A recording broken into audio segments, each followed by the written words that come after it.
हाल ही में एक नई फिल्म राजा शिवाजी का टीजर आया और बस इंटरनेट पर एक तूफान सा आ गया है। सिर्फ 2.5 मिनट के इस टीजर ने देखने वालों को बिल्कुल दो हिस्सों में बांट दिया है। तो चलिए आज इसी की परतें खोलते हैं। देखिए, एक ही टीजर पर दो बिल्कुल अलग हेडलाइंस। एक तरफ कहा जा रहा है कि ये दमदार है, बड़े स्केल और इमोशन से भरा है, तो वहीं दूसरी तरफ इसे एक नाकाम कोशिश बताया जा रहा है। तो बस यहीं से इस पूरी बहस की शुरुआत होती है। अब ये जो इतने अलग अलग रिएक्शंस आ रहे हैं, इनको समझने के लिए जरूरी है कि हम पहले उन आवाजों को सुने जो इस बहस के सेंटर में हैं। आखिर लोग कह क्या रहे हैं? विवाद का सबसे पहला और शायद सबसे बड़ा मुद्दा तो फिल्म का टाइटल ही है। कई लोगों का यह मानना है कि राजा शिवाजी नाम उस सम्मान और उस भावना को नहीं दिखाता जो छत्रपति शब्द में है। दूसरा बड़ा मुद्दा है मुख्य एक्टर की सीधी सीधी तुलना। आपको याद होगा, शरद केलकर ने तानाजी में शिवाजी महाराज का जो किरदार निभाया था, वो लोगों के मन में इतना गहरा बैठ गया है कि अब किसी और को उस रोल में देखना या स्वीकार करना कई लोगों के लिए मुश्किल हो रहा है।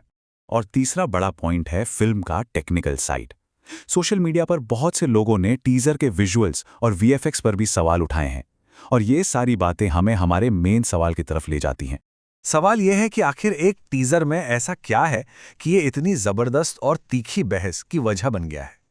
तो चलिए आज हम इसके पीछे के ऐतिहासिक, सांस्कृतिक और सिनेमा से जुड़े पहलुओं को समझने की कोशिश करते हैं।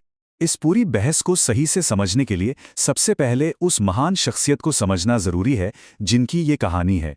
छत्रपति शिवाजी महाराज सिर्फ एक राजा नहीं थे, वो एक महान योद्धा थे, एक दूरदर्शी शासक थे जिन्होंने मराठा साम्राज्य की नींव रखी। उनका पूरा इतिहास वीरता और समझदारी की मिसालों से भरा पड़ा है।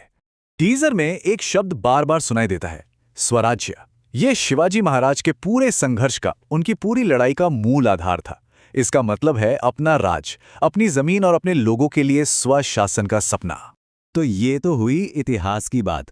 अब आते हैं सिनेमा पर, यानी पर्दे पर, उनके किरदारों पर। यह कोई पहली बार नहीं है कि उनकी कहानी बड़े पर्दे पर आ रही है।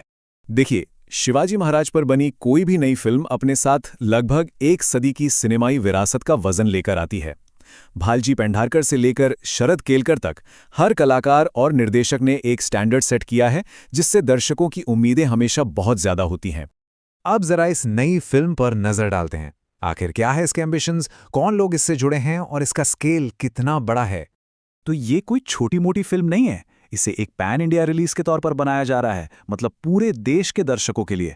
दिलचस्प बात यह है कि डायरेक्शन और एक्टिंग दोनों ही रितेश देशमुख संभाल रहे हैं, और उनके साथ इंडस्ट्री के बड़े बड़े नाम हैं। संतोष शिवन जैसे सिनेमाटोग्राफर, अजय अतुल का संगीत और संजय दत्त और विद्या बालन जैसे मंझे हुए कलाकार।